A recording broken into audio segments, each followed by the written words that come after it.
Bom dia, querida família igreja. Sejam bem-vindos a CC Madeira. Se quiserem louvar conosco, ponte em pé. Vamos cantar. Vamos dizer: Senhor, Tu és poderoso. Senhor, Tu és incrível. Se quiseres, ponte lá em pé. Vamos cantar. Vamos adorar a nosso Deus.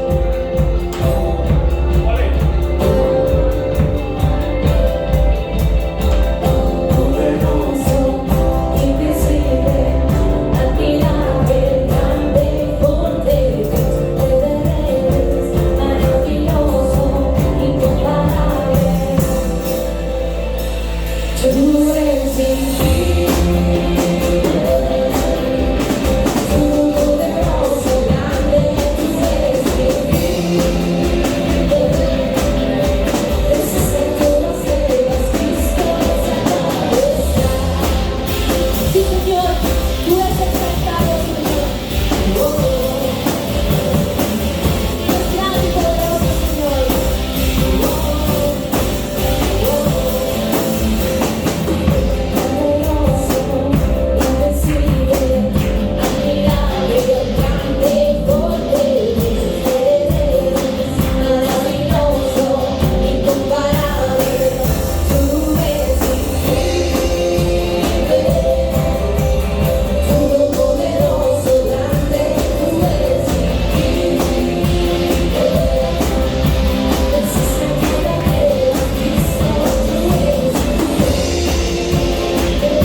cruz, Pai.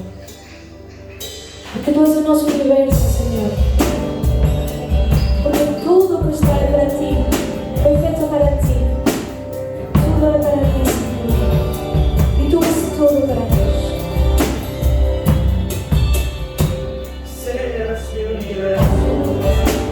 Possa ser o nosso universo.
mais importante que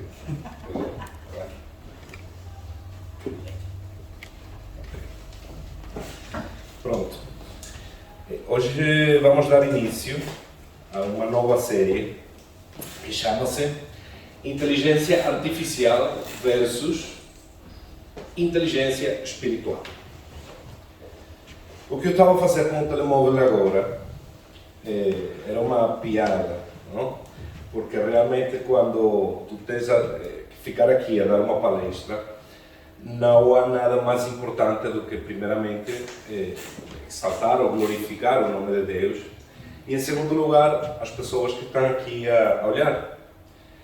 Mas por que eu fiquei com o telemóvel primeiro, antes de começar a falar com vocês? Porque a nossa nova série trata disso. Vamos imaginar por um instante um mundo, ok? Onde a nossa primeira ação, a primeira coisa que nós fazemos logo ao acordar é pegar um telemóvel. Por acaso, penso eu, não é muito difícil de imaginar, porque realmente, não vou dizer todos, mas eu acho que quase todos fazemos isso. Pelo menos eu faço. Quando acordo, mesmo que seja para ver a hora, pega-se o telemóvel. O que é que acontece? Vais ver a hora e aparece a notificação do Instagram. Olha, este respondeu. E já vais por aí. A seguir, dá aquela vontade de ir à casa de banho e aproveitas e levas o telemóvel. Uma vez. Então pronto. Hoje vivemos numa altura, numa época onde a tecnologia, especificamente a inteligência artificial, não falando daquele aplicativo que está agora a circular, que ajuda muito. Quando falo de inteligência artificial é da tecnologia, como tal. Entrou em cada um de nós, entrou em cada um dos nossos, das nossas áreas da nossa vida. E isso é uma questão que não tem precedentes, nunca tinha acontecido. Obviamente porque antigamente, ou uns anos atrás, não havia tanta tecnologia. Mas, mesmo assim, acontece um fenômeno, que temos aquela tecnologia, aquela comunicação toda, mas o ser humano nunca tinha estado tão só, tão sozinho. Uma pessoa normalmente não, nesta altura, a maioria das pessoas sente-se só no seu interior. Há uma empresa que chama-se HMD. Eles fizeram um estudo, ok? E eles dizem que um usuário promédio pega no telemóvel, ou abre o telemóvel, como queiram chamar, aproximadamente umas 140 vezes por dia. O que acontece é isso, se nós começarmos a fazer uma soma, isso significa que aproximadamente umas 18 horas na semana nós estamos ligados ao telemóvel. Ou, para falar de uma maneira, a um ecrã, seja um telemóvel, um computador, etc. Se nós considerarmos que o ser humano normalmente dorme umas 7, 8 horas por dia, esses números todos que eu acabei de falar, significa que nós passamos aproximadamente quase a metade do tempo que estamos acordados num ecrã. Parece mentira, mas quando você começa a fazer contas, começa a somar, é verdade. 5 minutos aqui, aliás, o telemóvel tem uma parte nas definições que ele consegue dizer quanto tempo você passou no Instagram, no Facebook, não sei o quê. Dê uma olhadinha para isso e vai ver. Eu há dias vi, fiquei admirado porque estava tudo a zero. Dizia que eu não utilizava o telemóvel. Então, nessa procura por estar sempre ligados com a tecnologia, lamentavelmente criamos um barranco, um espaço. Não sei se em português existe a palavra abismo. Sim, criamos um abismo de uma desligação total. E os números são alarmantes.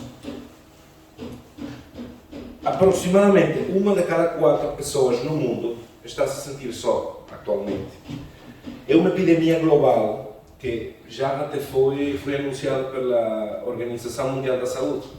Então, estamos à frente de um desafio fundamental para a existência do ser humano, que é a perca da ligação entre nós mesmos, entre nós próprios, a perca de ligação, de conexão com os outros, e o que é mais importante, a perca de ligação com o divino. Ele não olhou para mim. Divino? Vamos começar a falar então de algo que chama-se desligação interpessoal. Okay? Podemos estar a perguntar agora, o que é que tem a ver o nosso telemóvel, o nosso computador, a tecnologia, as redes sociais, com tudo isto que está acontecendo?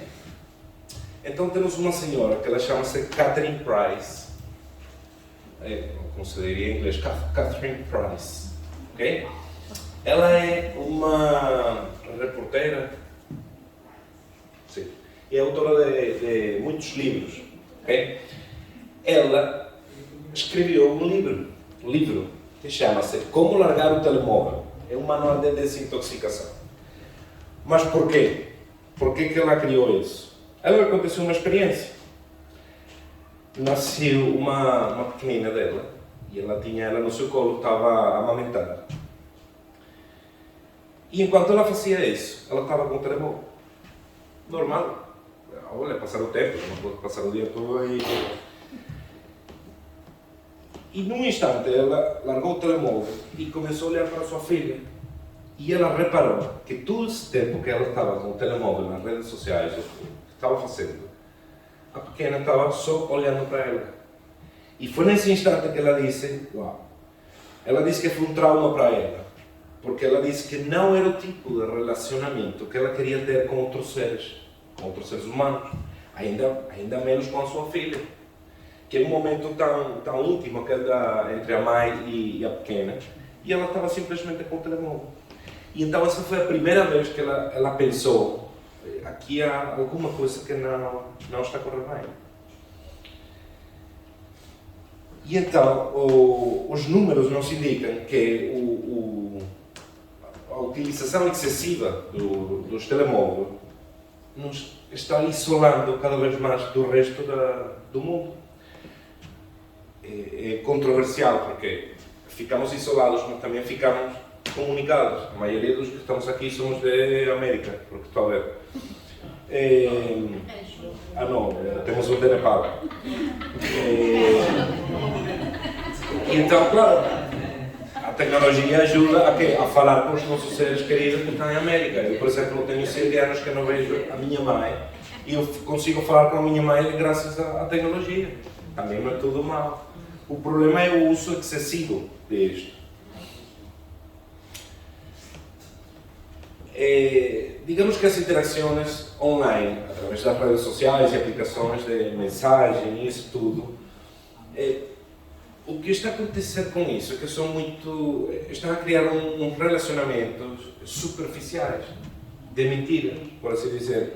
Então muitas pessoas sentem-se muito mais confortáveis por trás de um ecrã. Aqui não aconteceu, por exemplo, que alguém manda uma mensagem ou liga para o telemóvel e começa a fazer uma barulhada, não sei o quê, quando você chega pessoalmente, então, está tudo bem. A mim me aconteceu uma vez há muitos anos, não muito, eu tinha uns 16, não, isso foi há pouco tempo. Estava na Venezuela e bateram-me com o carro. E então eu comecei a tratar com o seguro. E o seguro não dava resposta. E então eu comecei a ligar à seguradora. E me atendia um senhor, lindíssimo. Aquele homem por telemóvel, você não imagina. O homem me gritava, me chamava de tudo que quiser. Por quê? Porque eu também já ligava umas 20 vezes por dia, até eles dar resposta. E então chegou uma altura que o homem deixou de atender. E então, eu era um rapazinho, tinha 17, 18 anos. Fiquei cheio de valor e disse, vou ter que ir lá, encarar o homem. Mas eu dizia, se o homem é assim, por telemóvel, não vai me matar, mas não me interessa. Chega lá, vocês tinham que ver aquela vez. Ele era como o Marco, mais ou menos. Como o Rubén. Era pequenino. E o homem olhou para mim. Resolveu tudo num instante. Com uma calma, assim. Não sei se foi porque ele olhou para mim tamanho ou simplesmente por aquela situação que estamos falando. De que ele por telemóvel era uma coisa e quando já afrontas aquela realidade, já não tens a tecnologia, não tens nada e já és tu próprio que tens que resolver as coisas. E então pronto, ficou resolvido. Então, Estar ligado constantemente à tecnologia, às redes sociais, à inteligência artificial pode ter um impacto negativo, inclusive, na saúde mental. Pode contribuir ao desenvolvimento de alguns transtornos, realmente. Eu fiz aqui um listado. Temos aqui, por exemplo, o transtorno de ansiedade. Está comprovado que o uso excessivo da tecnologia e redes sociais pode contribuir a um transtorno de ansiedade. Por exemplo, ansiedade social, ansiedade generalizada, inclusive transtorno de pânico. Depressão. A exposição constante às redes sociais, ecrãs, isso está ligado profundamente a uma desligação interpessoal, o que pode dar um resultado final de um aumento no risco de padecer depressão. Temos o TEPT, que é o transtorno de estresse pós-traumático. Eu, quando olhei isso, fiquei a pensar, o que é que tem que ver a tecnologia com isso? Mas é verdade, há pessoas que são sensíveis, por exemplo, e começam a ver notícias trágicas, acidentes, fotos, e ficam com aquele estresse como se eles houvessem vivido aquela situação. Temos o transtorno de despersonalização e desrealização. O que é isso? É um transtorno mental em que as pessoas experimentam sensações persistentes de rareza ou desligação respeito a si próprios. Também se sentem como observadores dos seus próprios pensamentos ou ações. O que quer dizer isso? Que a pessoa está constantemente a julgar-se a si própria. Por que acontece? Olha, sinceramente não sei. Mas são coisas que já está comprovado cientificamente que a tecnologia causa isso. Por exemplo, pode causar uma adição à internet. E isto fica caracterizado por uma incapacidade de controlar o uso da internet. Está sempre na internet, ou a procurar uma informação, ou o que seja. Obviamente, já os médicos têm falado disto, o transtorno do sono, por exemplo. A luz do ecrã, isso tudo influencia no sono. Começam a ter insônia. E o que é pior, quando tens insônia, o que é que fazes? Pegas o telemóvel. É normal. Transtornos alimentares. Está relacionado já atualmente com anorexia ou anorexia, não sei se e bulimia, tudo por causa dos nervos. Transtorno de atenção, aquela famosa perda de atenção que quase todo mundo tem hoje em dia, que até os pequenos na escola já tomam comprimidos para isso, não sabia.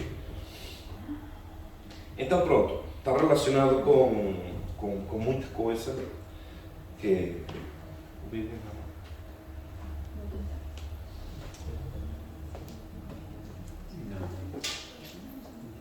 Vamos falar agora da distração espiritual, que é o que queríamos falar realmente hoje. Uma exposição muito prolongada, sem nenhum tipo de regulação, vai mudar, lamentavelmente, a maneira em que o nosso cérebro trabalha, a maneira em que nós pensamos. Por exemplo, um constante acesso à tecnologia pode ser uma distração para nossos relacionamentos pessoais, familiares, de trabalho, e o que é pior, para a nossa vida espiritual e a nossa conexão com Deus. Podes pôr a seguinte um instantinho, Walter? Desculpa. Ok. Eu tenho aqui 3 imagens. Okay? A primeira é o peixe, como podem ver, num aquário, um bosque, ou pradeira, ou árvores, e o homem tendo algum tipo de ligação com Deus. Okay? Quando estamos falando de desligação espiritual, vou tentar dar aqui um exemplo para vocês perceberem. Quando Deus criou as águas, Ele criou os animais aquáticos. Neste caso vamos falar só do peixe. Quando Ele criou a terra, criou as árvores. E quando Ele viu a terra e queria criar o homem, o que é que Ele fez? Ele disse: vou criar o homem à nossa imagem e semelhança. Okay? Então, o que é que acontece se eu tiro o peixe da água? O peixe morre. Mas há algo importante aqui. A água continua a ser água, certo?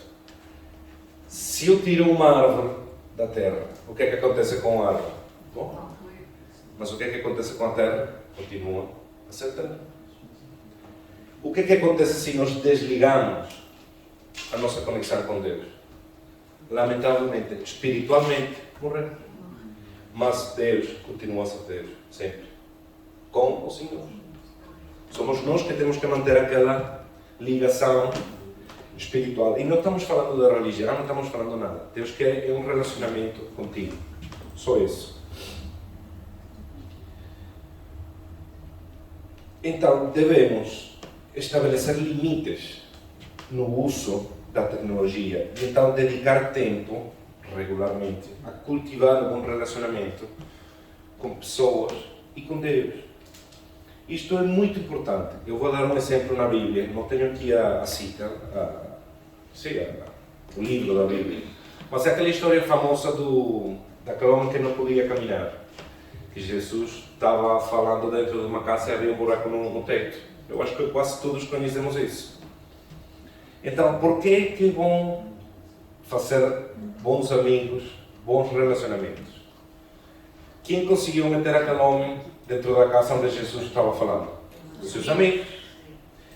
O homem deixa, o Nosso Senhor faz o milagre e tudo. E o que é uma das coisas que ele disse ao homem? Pela fé dos teus amigos, vai ser salvo. Então é muito importante o relacionamento, as amizades que nós criamos com isto tudo. Em Romanos 12:2, bem, sim senhor. Está o vídeo, ainda bem. Dá-me só um instantinho agora. Ok. Tenta a ver si da un vídeo. Y el libro que publiqué hace 2 años, hoy hace 2 años, cómo hacer que te pasen cosas buenas, uno de los mensajes más importantes era: al 90% de la gente que no le pasan cosas buenas es porque no sabe lo que quiere que le pase. Y su cerebro no se lo muestra. Es decir, si tú quieres que algo bueno te suceda, estudia, prepárate. Yo he investigado mucho como psiquiatra la suerte, porque tengo pacientes que escucho y digo, pero qué suerte tienen, ¿qué tienes para todo? Y hay gente que escucha y digo, qué drama, no es posible. Y hace unos años empecé a investigar la suerte. Y hay una frase de Séneca que me encanta, que dice: la suerte es donde confluyen la preparación y la oportunidad. Hay que prepararse, hay que saber, hay que estudiar, porque el que se prepara, el que estudia, el que visualiza lo que quiere, es capaz de percibir mucho mejor las oportunidades. ¿Quién es el principal inhibidor del sistema reticular activador ascendente, de ese rastreador del cerebro? La pantalla. ¿Por qué? Porque las cosas buenas de la vida suceden en la vida real. La vida virtual va a base de gratificaciones instantáneas, esos chispazos de dopamina de los que hablábamos, y son diseñadas para ser adictivas.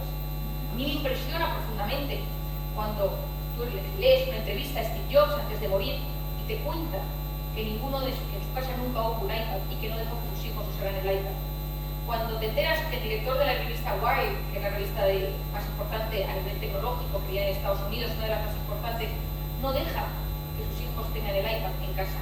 Cuando te enteras que los grandes directivos de Silicon Valley llevan a sus hijos a colegios donde no hay pantallas, donde no hay tablets. A mí muchas veces esto me recuerda al tema del narcotráfico, que consuman todos menos nosotros. Está prohibido consumir entre los narcos, entre las mafias de las drogas, que consuman los demás, porque esto está diseñado para ser adictivo, porque esto cambia nuestro cerebro.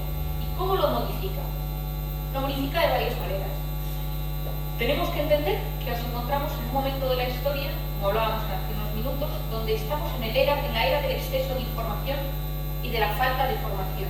Es decir, nunca en la vida hemos recibido tanta información a la vez. Estamos abrumados por la cantidad de información que nos llega a los sentidos. No somos capaces a veces de discernir lo que está bien de lo que está mal.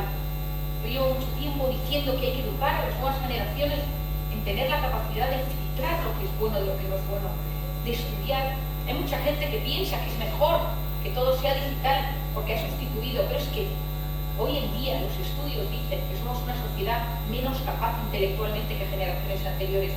¿Por qué?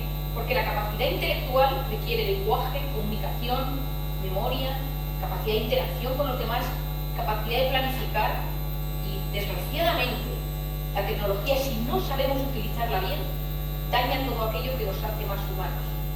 Interaccionar con las personas. Hay gente que conecta mejor con una pantalla que con un ser humano. Hay gente que se expresa mejor con un emoticono que teniendo una persona delante y teniendo que decir lo que piensa. El otro día me decía un chico en consulta, yo me expreso muy bien con estos 5 emoticonos. Y con estos 5 emoticonos, mi familia y mis amigos saben exactamente lo que quiero decir. Ahora, no me hagas describir lo que es cada uno de estos emoticonos en palabras, porque no sé hacerlo. El cerebro hoy en día está cambiando. Juan chistó mucho, y en el libro que publiqué hace 2 años, hoy hace 2 años, cómo hacer que te pasen cosas buenas, uno de los mensajes más...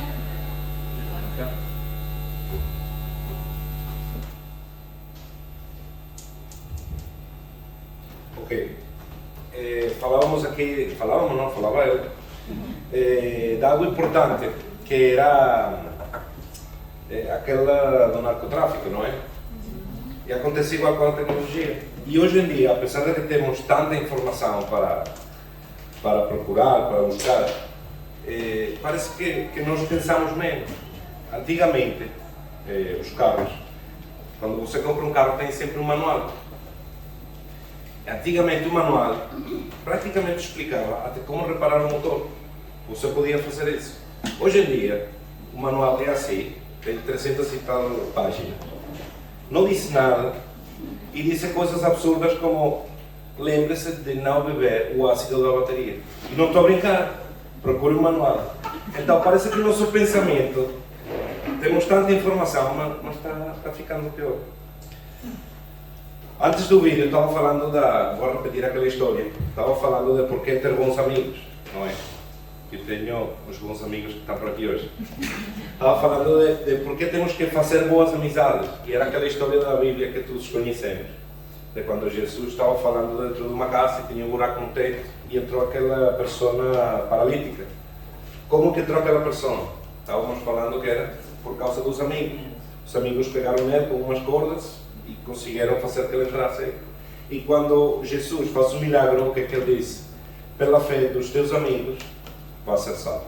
Então é por isso, estávamos falando antes disso, de porque temos que fazer boas amizades. Em Mateus 6,33 disse: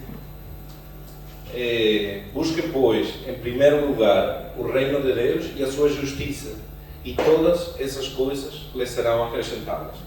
Isso é uma palavra que já é dita há muitos anos e não é difícil de compreender, é simplesmente o que falávamos. Não falamos de religião, não falamos de nada, falamos de um relacionamento com Deus, que é realmente o que Ele procura de nós.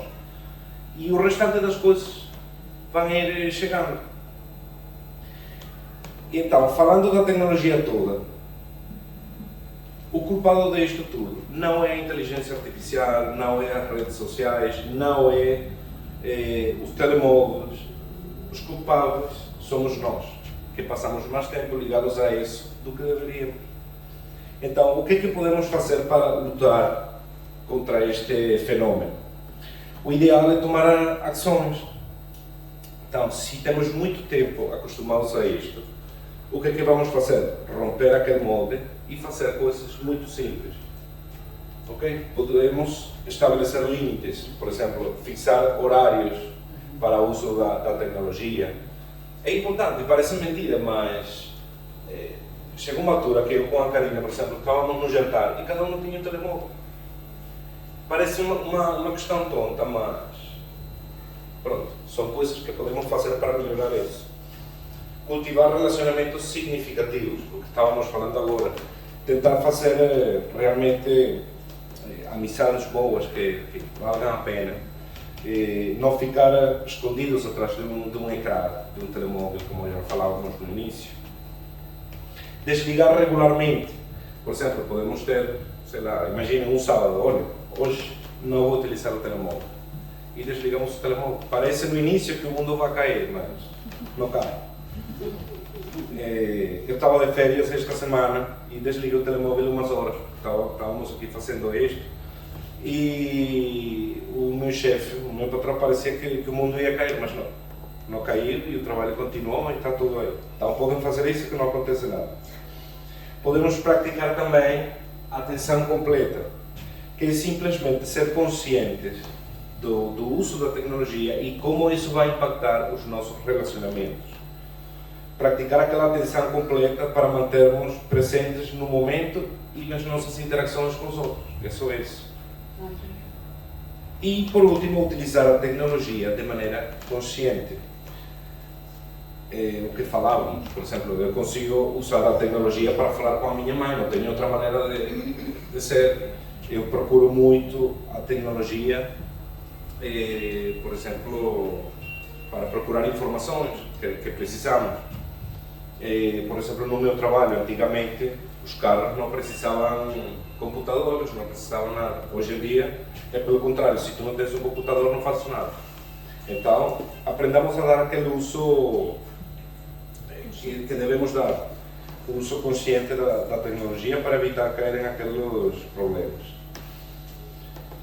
E garantidamente, quando ponham em prática aquelas pequenas mudanças, vamos manter um equilíbrio saudável entre o uso da tecnologia e aquela ligação espiritual que temos que ter. Já para terminar, queria vos ler mais um verso da Bíblia, que é o 1 de João. Diz: deixem de amar este mundo mau e tudo quanto ele vos oferece, porque se amamos o mundo, mostramos que não temos o amor do Pai em nós.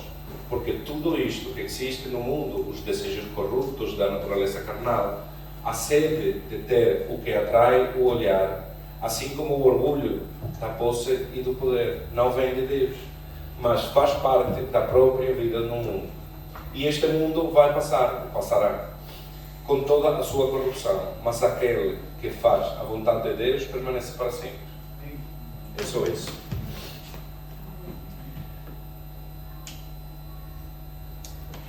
Vamos fazer simplesmente uma pequena oração agora para terminar. Obrigado, Pai, por este dia. Obrigado por todas as pessoas que estão neste lugar.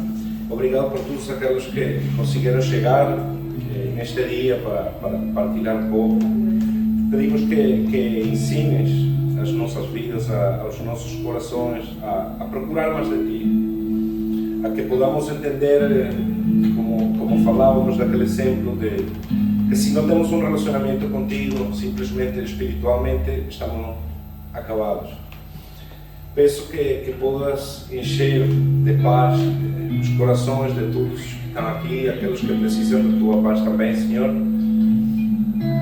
Que o Teu Espírito Santo nos guie e fortaleça nesse caminho e que podamos ser sempre luz no meio da escuridão, no meio daquela escuridão digital que está se vivendo hoje em dia no mundo, e que podamos sempre partilhar o Teu amor, a Tua palavra e a Tua verdade com aqueles que nos rodeiam.